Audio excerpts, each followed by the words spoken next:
आप सभी लोगों को हमारे यूट्यूब चैनल पर स्वागत है। फ्रेंड्स, आज का क्लास बहुत इम्पोर्टेंट होने वाला है।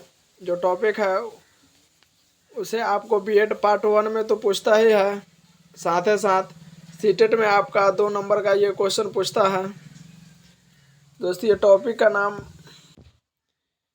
टॉपिक का नाम राष्ट्रीय शिक्षा नीति है, जो 1986 में ये लाया गया था।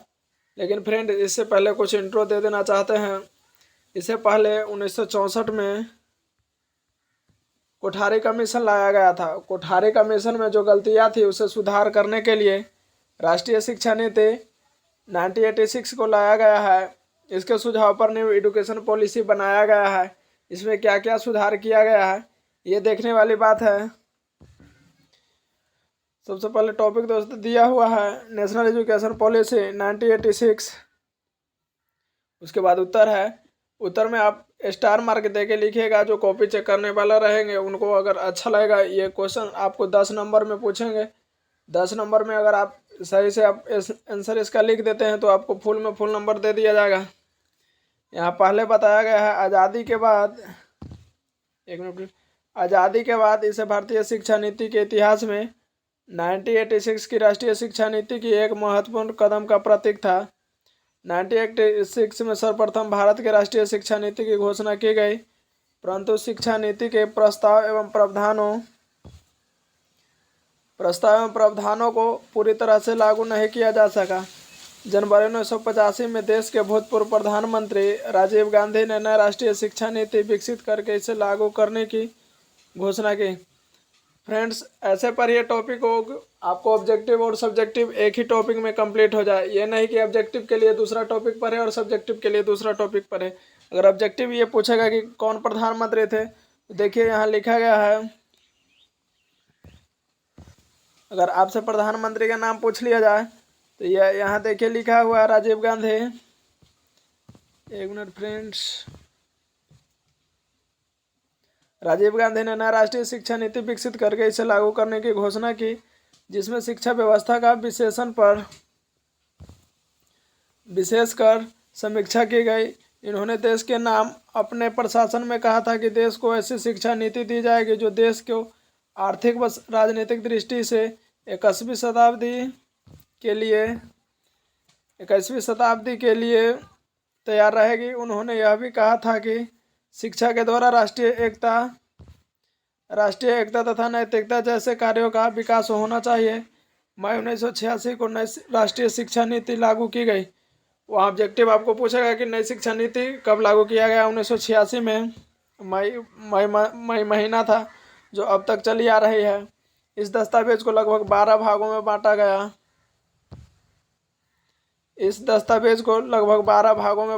है। एक नंबर देखिए, एक नंबर भूमिका, 2 में शिक्षा का सार, 3 में राष्ट्रीय शिक्षा प्रणाली, 4 में समानता के लिए शिक्षा, 5 में विभिन्न स्तरों पर शिक्षा का पुनर्गठन, 6 नंबर है तकनीकी एवं प्रांतीय शिक्षा का व्यवस्था, 7 नंबर है प्रणाली को कार्यशील बनाना, 8 नंबर विषय सामग्री तथा प्रक्रिया को नवीनीकरण, 9 नंबर है शिक्षक, 10 नंबर है शिक्षा का प्रबंधक, 11 है शासन एवं पूर्व विचार, 12 नंबर है भविष्य। ये 12 दस्तावेज में इसे बांटा गया है। तो देखिए मुख्य बिंदु इसमें क्या क्या दिया गया है उसको थोड़ा ध्यान से देखते हैं। राष्ट्रीय शिक्षा नीति 1986 के मुख्य बिंदु। 1986 की नीति ने शिक्षा में आधुनिकीकरण और आईटी की भूमिका पर ध्यान केंद्रित किया। शिक्षा के पुनर्गठन, बचपन की देखभाल, महिला सशक्तिकरण, व्यक्ति साक्षरता पर अधिक ध्यान दिया गया। महिला सशक्तिकरण को इसमें बढ़ावा दिया गया। 1986 के शिक्षा नीति में विश्वविद्यालय और कॉलेजों की स्वायत्ता को भी स्वीकार किया गया, जिसका अतीत में विरोध किया गया था। अधिकांश सरकारी योजना जैसे सर्व शिक्षा अभियान, मिड डे मील योजना, नवोदय विद्यालय, केंद्रीय विद्यालय और शिक्षा के आईटी उपयोग 1986 ने एनईपी के तहत शुरू किया गया था। पॉइंट नंबर 2 देखिए, पॉइंट नंबर 2 क्या है।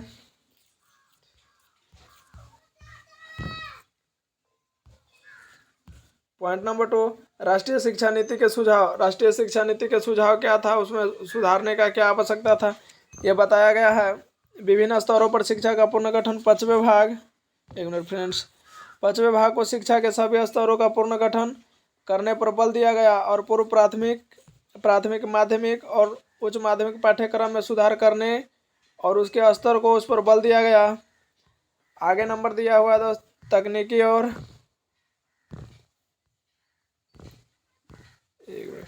तकनीकी और प्रबंधक शिक्षा। राष्ट्रीय शिक्षा नीति में तकनीकी व प्रबंधक शिक्षा हेतु अखिल भारतीय शिक्षा परिषद एवं राज्यों के तकनीकी शिक्षा बोर्ड को सुदृढ़ करके कुछ अच्छे तकनीकी एवं प्रबंधक शिक्षा संस्थाओं को सहायता प्रदान करने की बात कही गई है। अगला पॉइंट है फ्रेंड्स, आप एग्जाम में अगर ऐसे टॉपिक बना कर और ये नीचे अंडरलाइन दिया गया है ऐसे अगर आप लिखते हैं तो आपको अच्छा नंबर दे दिया जाएगा। अच्छा नंबर दिया जाता है क्योंकि उन नोटों से तैयारी करा रहे हैं जो बीएड पार्ट 1 और पार्ट 2 में 90% रिजल्ट किए हुए हैं, उनका नोट से ये आपको बता रहे हैं। देखिए आगे दिया गया है, इस शिक्षा नीति में तत्कालीन शैक्षणिक वातावरण के उद्देश्यों की गंभीरता के साथ साथ आधुनिकीकरण एवं सृजनात्मक की आवश्यकता को ध्यान में रखते हुए शिक्षा के गुणों एवं प्रसार के क्षेत्र में व्यापक परिवर्तनों को सम्मिलित किया जाने की बात की गई है। अगला पॉइंट है शैक्षिक विषय वस्तु और प्रक्रिया को नया रूप देना। ये दोस्त नीचे वाला जो अंडरलाइन है अंडरलाइन देना ना भूलें।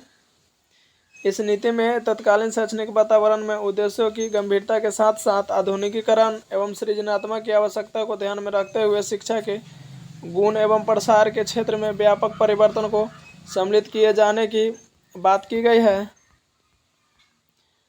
आगे पॉइंट है 10+2+3 शिक्षा संरचना जो तत्काल में अभी चल रहा है। इस नीति के अनुसार 10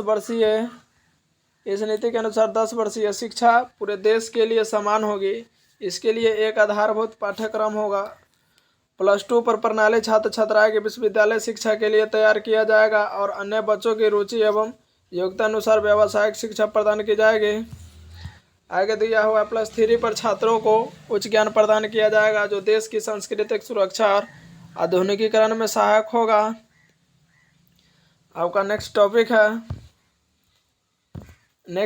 है शिक्षा के स्तर और शिक्षक प्रशिक्षण में सुधार किया जाए। शिक्षकों को इसका राष्ट्रीय स्तर पर कैसे सुधार किया जाए नेक्स्ट टॉपिक आपको पढ़ना है। शिक्षकों को चयन उसकी योग्यता के आधार पर किया जाएगा। उनके स्तर को उठाने के लिए वेतनमान बढ़ाया जाए। पूरे देश के समान कार्य के लिए समान वेतनमान के सिद्धांतों को लागू किया जाए। प्रत्येक जिले में शिक्षा और प्रशिक्षण संस्थान डाइट की स्थापना की जाए। अगला पॉइंट है परीक्षा प्रणाली और मूल्यांकन प्रक्रिया में सुधार किया जाए। मूल्यांकन को एक सतत प्रक्रिया बनाया जाए। मूल्यांकन है उसको एक सतत प्रक्रिया बनाया जाए। ये आपको सीटेट के एग्जाम में पूछा जाता है। मूल्यांकन कैसी प्रक्रिया है तो मूल्यांकन एक सतत प्रक्रिया है। बाह्य वातावरण को अधिक महत्व दिया जाए। परीक्षाओं को वैध और विश्वसनीय बनाया जाए। प्रश्नों की संरचना पुस्तकों के मूल्यांकन और वस्तुनिष्ठ बनाया जाए। श्रेणी के स्थान पर ग्रेड दिया जाए। ग्रेड सिस्टम लागू किया जाए। नेक्स्ट पॉइंट है आपको प्रौढ़ शिक्षा कार्यक्रमों का विस्तार। देखिए ये पॉइंट क्या है, एक मिनट फ्रेंड्स। प्रौढ़ को साक्षर बनाने के लिए सरकारी और गैर सरकारी संगठनों का उपयोग किया जाए। ग्रामीण क्षेत्रों में सतत और दूर शिक्षा की व्यवस्था की जाए और जन संचार के माध्यम का प्रयोग किया जाए। अगला पॉइंट आपका है सतत शिक्षा की व्यवस्था की जाए। अगला स्टार मार्क अप देकर और नीचे जो अंडरलाइन किया हुआ है इसी प्रकार आप पॉइंट बना लीजिए, उसके नीचे अंडरलाइन करके लिखते जाइए। सतत शिक्षा की व्यवस्था की जाए और इसके लिए खुली शिक्षा और दूर शिक्षा की व्यवस्था की जाए। जैसे डिस्टेंस मोड जो अभी हो रहा है यही दूर शिक्षा है। व्यवस्था की जाए और जनसंचार के माध्यमों से प्रयोग किया जाए। जैसे देख लीजिए कि हम लोग भी जनसंचार के माध्यम से शिक्षा प्राप्त करते हैं। अगर आप यूट्यूब पर देख रहे हैं, हम कहीं अलग से क्लास करा रहे हैं, तो ये जनसंचार से यही शिक्षा व्यवस्था को बढ़ाने की बात की गई है। महिला शिक्षा पर विशेष ध्यान दिया जाए। महिला शिक्षा पर विशेष ध्यान दिया जाए। अगला पॉइंट आपका है स्टार मार्क दे के और नीचे अंडरलाइन कर करके ये सब पॉइंट को आप लिखते जाइए। अगर आपको पीडीएफ लेना है तो आप हमारे व्हाट्सएप नंबर पर संपर्क कीजिए, हम आपको फ्री में पीडीएफ प्रोवाइड कर देंगे। आप बीएड पार्ट 1 के लीजिए या पार्ट 2 के लीजिए, आपको फ्री में दोनों का पीडीएफ प्रोवाइड कर दिया जाएगा। बताया गया है स्त्री और पुरुष में भेदभाव नहीं किया जाए। महिलाओं को विज्ञान एवं तकनीकी शिक्षा प्राप्त करने के लिए प्रोत्साहित किया जाए। इन्होंने व्यावसायिक एवं तकनीकी शिक्षा प्राप्त करने के लिए विशेष सुविधा दी जाए। आगे पॉइंट देखिए, अनुसूचित जाति जनजाति के बच्चों की शिक्षा की उचित व्यवस्था। अनुसूचित जाति जनजाति के बच्चों की शिक्षा की उचित व्यवस्था। यहाँ पॉइंट में लिखा गया है अनुसूचित जाति जनजाति के बच्चों के लिए विद्यालय की व्यवस्था की जाए। इन विद्यालयों में इन्हीं वर्गों और इन्हीं क्षेत्रों को शिक्षकों की नियुक्ति की जाए। इन वर्गों के बच्चों की आर्थिक सहायता की धनराशि बढ़ाई जाए। आगे बताया गया है, अगला पॉइंट है अल्पसंख्यकों के बच्चों की शिक्षा पर विशेष ध्यान दिया जाए। संविधान में अल्पसंख्यकों को अपनी भाषा, संस्कृति और धर्म की रक्षा करने का अधिकार दिया गया है, अतः इन्हें अपनी संस्थाएं चलाने का भी अधिकार दिया गया है। नेक्स्ट पॉइंट आपका है विकलांग के मंदबुद्धि बालकों की शिक्षा की व्यवस्था की जाए।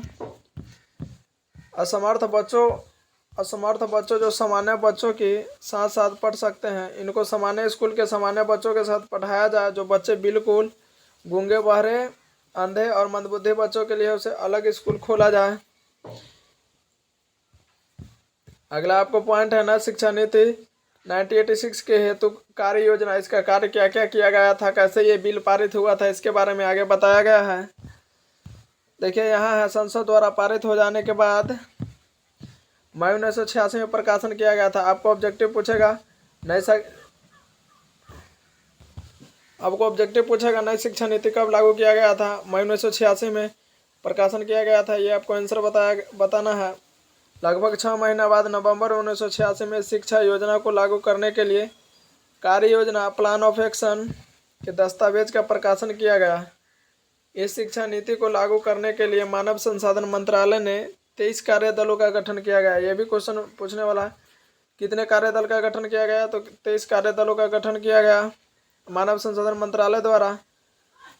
इसमें उन व्यक्तियों को चुना गया जिसे ख्याति प्राप्त है, जिनको शिक्षा में विषय विशेषज्ञ को वरिष्ठ सरकारी अधिकारी शामिल थे। इन्होंने शिक्षा नीति पर अपने विचार प्रस्तुत कर दिए और बाद सभी राज्यों में यह नीति लागू कर दी गई।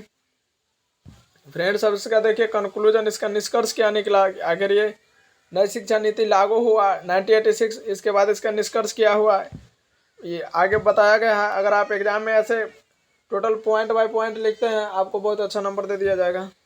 देखिए यहाँ क्या है इसका निष्कर्ष, कंक्लूजन इसका क्या दे रहा है। इस शिक्षा नीति के द्वारा आर्थिक स्थिति से कमजोर होने पर भी प्रतिभावान बच्चों के शैक्षणिक प्रगति में तेजी लाने का प्रयास किया गया। इन्होंने 10+2+3 पैटर्न पर जोर दिया गया। नारी शिक्षा और प्रौढ़ शिक्षा पर जोर दिया गया। इनका मुख्य उद्देश्य शिक्षा स्तर में बदलाव लेकर आना था और देश को ऐसी शिक्षा देनी थी जो आधुनिकीकरण को ओर ले जाए। फ्रेंड्स, आज का टॉपिक ये समाप्त हुआ। नेक्स्ट टॉपिक आप लोग इंतज़ार कीजिए।